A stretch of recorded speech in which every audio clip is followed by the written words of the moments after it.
Hey, it's Marley from the Energy Boutique with your energy forecast for Saturday, October 15th. So today we do have the moon moving out of Gemini energy and locking into its place of power in Cancer energy.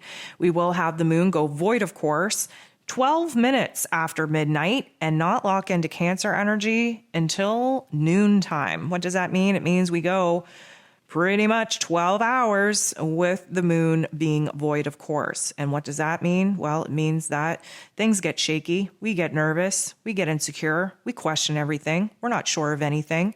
We're just a little bit unstable. It is not a good time to make any decisions. It is not a good time to align with any kind of commitments. We really do just have to kind of step back and let the energy stabilize as it locks into its place of power in Cancer. Now, anytime that we're moving out of the moon being in Gemini energy and moving into Cancer, we move from the head space to the heart space. Gemini energy is the mental plane where we're processing information. We are curious. We are seeking answers. We're open to ideas. We're playing with ideas. And then we got to drop it into the heart space and really get real with how it is that we feel about these plans, feel about these thoughts, feel about these answers. We have to get in touch with our emotional needs. This Cancer energy is the mother energy, the nurturing energy of the zodiac.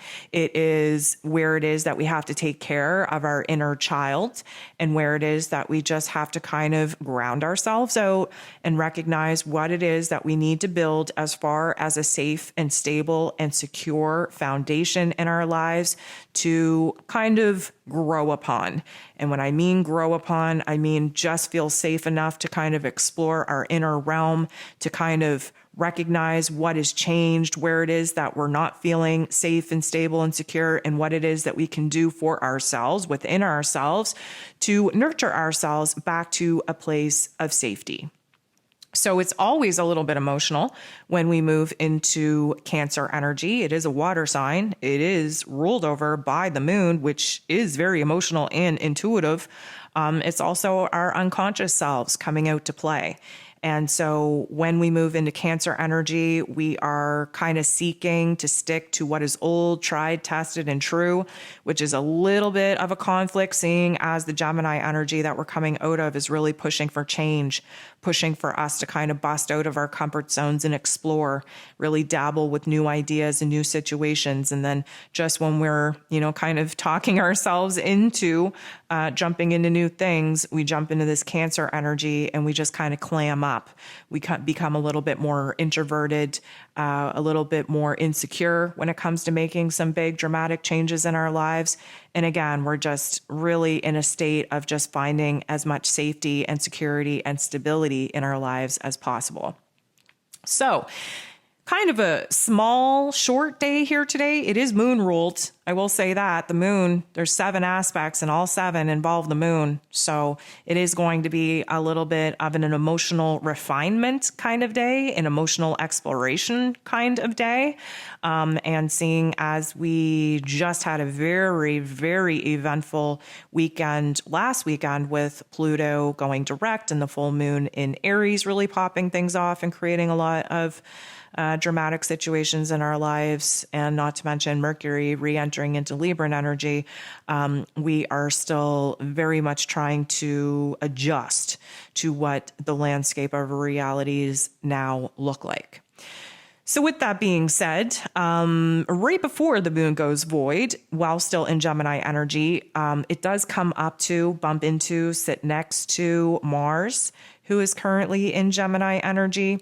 Now, this is at the very later degrees of the Gemini energy, and there's always a little bit of pressure to, solve things, fix things, get an idea, get a vision, speak out, share, that collaboration, that chatty Cathy energy of the Gemini moon just pushes us into, I'm going to say, external overdrive where being social is concerned. And then, of course, dramatic shift when we move into Cancer energy, because then we become introverted again.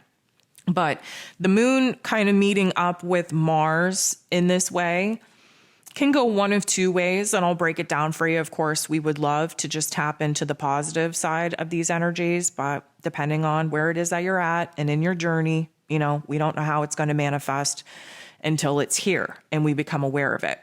But this can happen one of two ways. The first way is that we're having some very powerful ideas. We're very excited about them. We are motivated and inspired to go after them and bring them to life. And we're a little bit hell-bent and damn well and determined that we're going to not let anything get in our way, that we're going to actually see this plan through, that we are going to, do whatever we can to push through the blocks and the challenges and the obstacles that we may face in order to bring some of these ideas to life.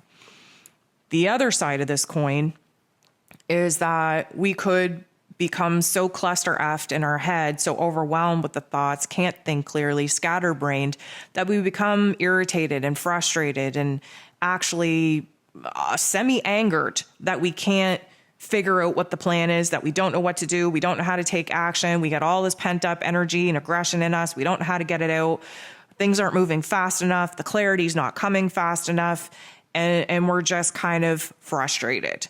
So again, I would hope that we're all going to be able to tap into the good side of this energy, but there's a lesson to be learned if this energy manifests in the negative sense, in the shadow sense as well. And then of course, the moon goes void. While the moon is void though, still very much in this Gemini energy, we do have an interaction with Chiron, a positive one, which does kind of suggest that we are very, very aware of where the fears and the doubts and the insecurities are creeping in, especially after what should have been a very powerful and motivative day here yesterday. We should have gained a little bit of clarity yesterday, but now we start questioning everything. And even though this is a good aspect between the moon and Chiron, we're still kind of illuminated to some of the things that we're hooked up on. Still things that we have to heal, that we have to improve on, that we have to go through, that we have to grow through, right? You have to grow through what you go through. So we're kind of being illuminated where there's still work to be done. This is also a full illumination on how much things are changing, whether that be in your inner realm or your outer realm, doesn't really matter at this point. They will sync up in eclipse season, but there is this awareness of how different things actually are and how we actually feel about them. The moon does interact with Pluto in such a way that we are gifted with a learning opportunity to kind of step into a new place of power, a new sense of control, a new position of authority to boss up and take control of certain aspects in our lives that maybe we weren't willing to do before, or maybe we have no choice but to do now. Pluto is all about transformation, and things are rapidly changing, and emotionally speaking, we may actually have to be illuminated to all the things that are hurting our feelings and all the things that we wish didn't happen and all the things that are causing us levels of pain and trauma and dysfunction and suffering at this point in time. But again, just remind you that Pluto's power is to put an ending, a death to something, is supposed to provide a space for us to resurrect ourselves, renew ourselves, inspire ourselves, remotivate ourselves. And where the moon is void, things are just shaky. We really don't know what to think. And because it's still in Gemini energy, our minds are bouncing all around. This is a learning opportunity, though, for us to make a move. Maybe the move is that we are choosing one path in our headspace. Maybe the move is that we are choosing to refuse to go back to that dark place in our heart space. Maybe the choice is that we're choosing to make a move in our physical realms and actually take an action that would align with us making a dramatic change, a dramatic shift and transformation in our lives. Regardless, this is the beginning. We will notice this over the next couple of weeks where Pluto does kind of pick up speed to return to his normal speed in a direct motion, where things are slowly coming together, slowly kind of coming to life, slowly transforming in our reality. The moon is going to semi-square the true node. This is a little bit of a tension point, not surprising. The moon is void, so the true node is trying to show us the path that we need to be on in order to reach our soul's mission, our soul's purpose. And guess what? We don't know what that is right now. And we really don't know what it is right now. We don't know what the right path is. We don't know what the right move is. We have a lot of ideas that have been percolating in our mind space. We don't know. It's okay to not know. May I remind you? It's okay to not know. We have to sit in chaos in order to find clarity. We have to have a breakdown in order to have a breakthrough. We have to sit in the darkness in order to see the light. All of these, one-liners, these metaphors, they're very true, as corny as they may be. The semi-square is saying, you know what? We don't know what the next move is. We don't know what the path is. We don't know what the mission is. We don't know what the vision is. That's okay. We're going through a very destructive and disruptive time of adjustment right now. It's okay not to know. It's okay to change your mind. It's okay to question everything. It's okay. Just lean into it. It will sort itself out.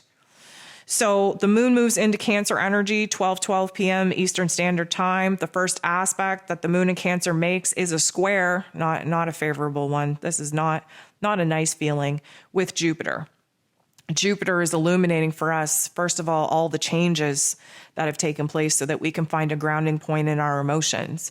He's also magnifying our emotions. And again, this is why it doesn't feel good. We're highly emotional, hypersensitive in Cancer energy. And we could find ourselves just truly overwhelmed and tapped out with the emotions that are coming up. This is like a wave of emotions. They crash upon us, then the waves recede again. We don't feel so bad. And then just when we think that, we find stability again and everything's cool, they crash down upon us again. Now, Jupiter is here to illuminate what it is that we need and want more of. And because we are in the moon in Cancer, we likely need more nurturing, more safety, more security, more stability. What we need more of is more kindness, more love, and more laughter. We need to return ourselves to a state of wholeness. And things have been very emotional, very hypersensitive, very dysfunctional as of late. And this whole goal is to find a new footing underneath our feet for us to operate from. So the waves may crash upon us, and that's okay. They may recede and we may feel okay, and then they may crash upon us again, and that's okay too. Because water, Cancer, like the moon and Cancer are water energies, and water is cleansing. It needs to cleanse us first before it can transform us. And that's what we will be looking at for the next couple of days, is kind of ridding ourselves of the emotional residue that is no longer serving us and leaving us very raw and bare and vulnerable in the here and now in order for us to figure out what it is that we need to do to feel good again. And that's okay too. The moon is going to semi-square Uranus. I will be honest with you, none of the aspects that the moon in Cancer makes here today are positive ones.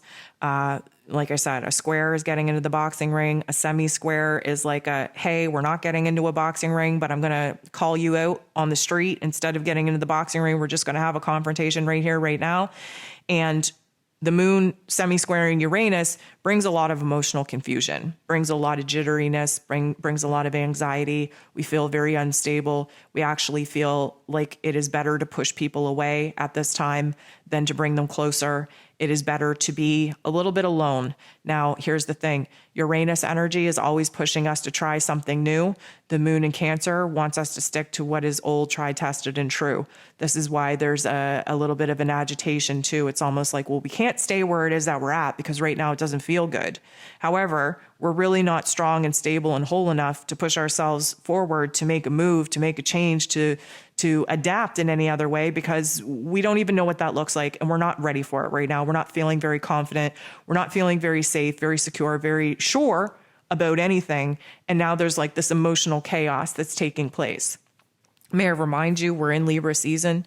We have to experience the extremes in order for us to find a middle grounded balance point. We have to feel the chaos in order to find clarity. We have to sit in dysfunction in order to find peace. We have to feel the conflict in order to find harmony. And emotionally speaking, because the moon is in Cancer, we're going to feel all that there is to feel in order for us to arrive at what it is that we need to kind of invite into our lives in order to create a strong and stable foundation for us to feel safe and secure in once again. The last aspect is between the moon and Saturn. Let me tell you, negative Nancy kicks in and takes over on this one. We are just not thinking positively. We're not thinking clearly. We just had a huge amount of waves crash upon us. We just had a lot of energy zaps. We're feeling chaotic. We're feeling crazy. And Mr. Saturn really doesn't help at this point, because we unleash negative Nancy, we criticize ourselves, we judge ourselves, we tear ourselves down, we rip ourselves a new a-hole. Does it need to happen? Probably not. But on the same token, many of us don't really get our shit together until we're at rock bottom. And not saying that this is rock bottom, but Saturn definitely takes us down a couple of pegs in order for us to see where it is that we got to get our mind right and build ourselves up in a better way. So I will say that we're not feeling safe. We're not feeling secure. We're not feeling stable. We have no clue how we're going to rebuild. We have no clue how we're going to move forward. We have no clue what it is that we need to do for ourselves to feel good again. We just don't know. And again, I'm going to remind you, it's okay to not know. It's okay to be in a state of chaos. I know it doesn't feel good, but it's absolutely necessary for us to determine what it is that we're no longer willing to do, what we're no longer willing to sit in order for us to get brave again and really boss up and be inspired to make some of the changes that we're currently afraid as hell to actually make.